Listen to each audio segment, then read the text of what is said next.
झूरा प्रयागराज ये हमारे गुरुजी के नाम के चैनल है। आप लोग लाइक या सब्सक्राइब करना न भूलें। और कहना है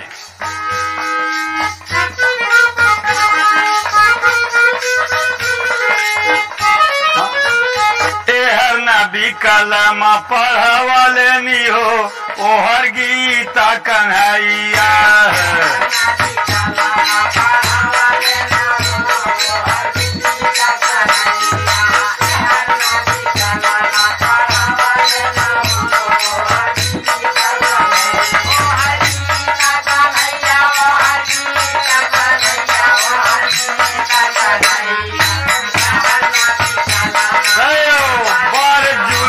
कंपनी बहुत अच्छे बेहतरीन साउंड आप सब सुन रहे हैं।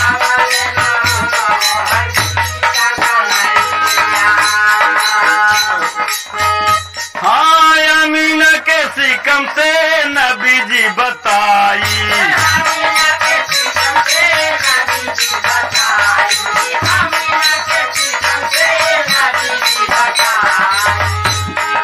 देवकी के कोखिया से भइले कन्हाई देवकी के कोखिया से भइले कन्हाई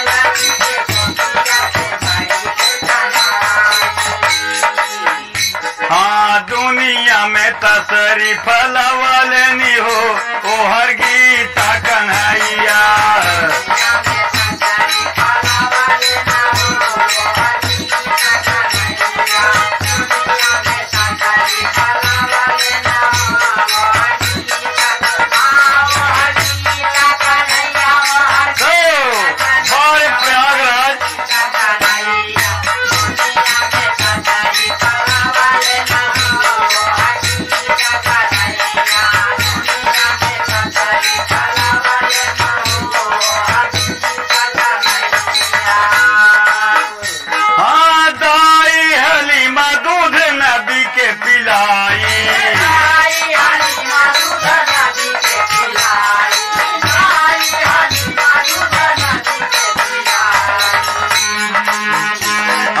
कृष्ण भगवान के यशोदा मिली माई कृष्ण भगवान के यशोदा मिली माई कृष्ण भगवान के यशोदा मिली माई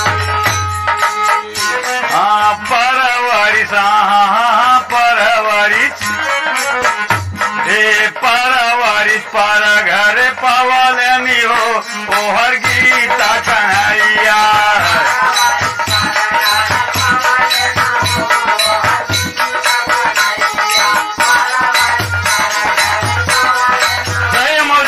बहुत अच्छे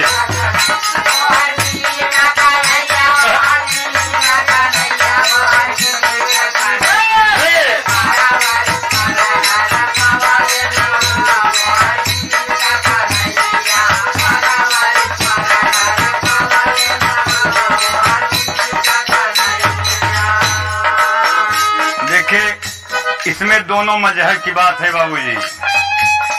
हम कन्हैया मानते हैं और उधर मुसलमानी मजहब में नबी जी को मानते हैं। लेकिन ईश्वर एक है, वो एक ही है। लेकिन कहना है तीसरे अंतरे में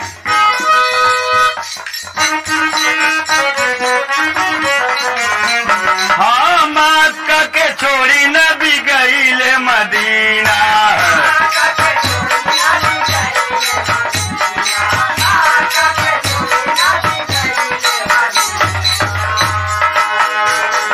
मथुरा से सफर किसने गोकुल का कीना मथुरा से सफर किसने गोकुल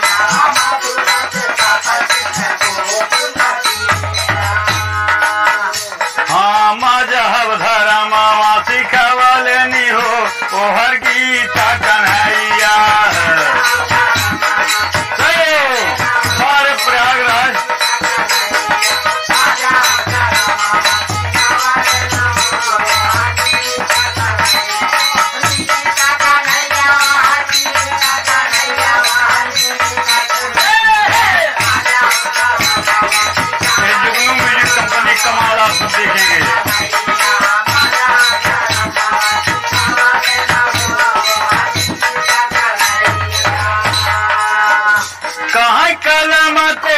पढ़ा नबी समझाए।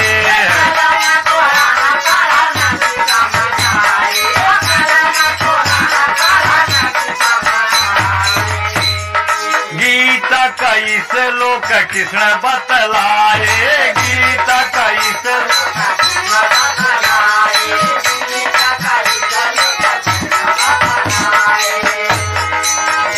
हाँ दूनौ जने, हाँ दूनौ जने, अरे दूनौ जने धर्म फैला वाले नी हो ओहर गीता कन्हैया।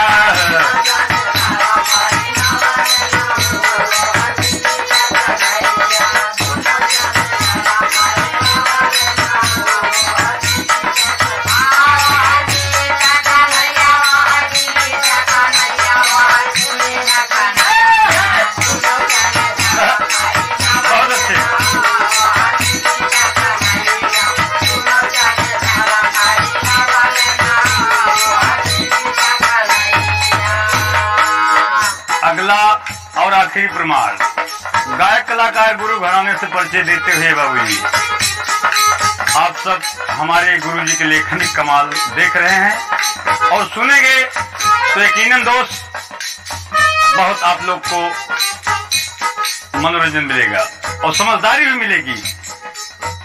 हाँ दूनौ अवतारी की धर्म प्रचार हो,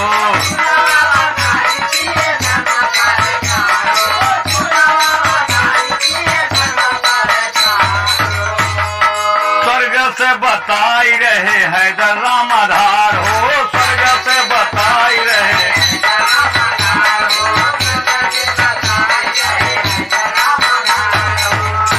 हाँ खंजर दिनेश से गवा वाले नी हो ओहर गीत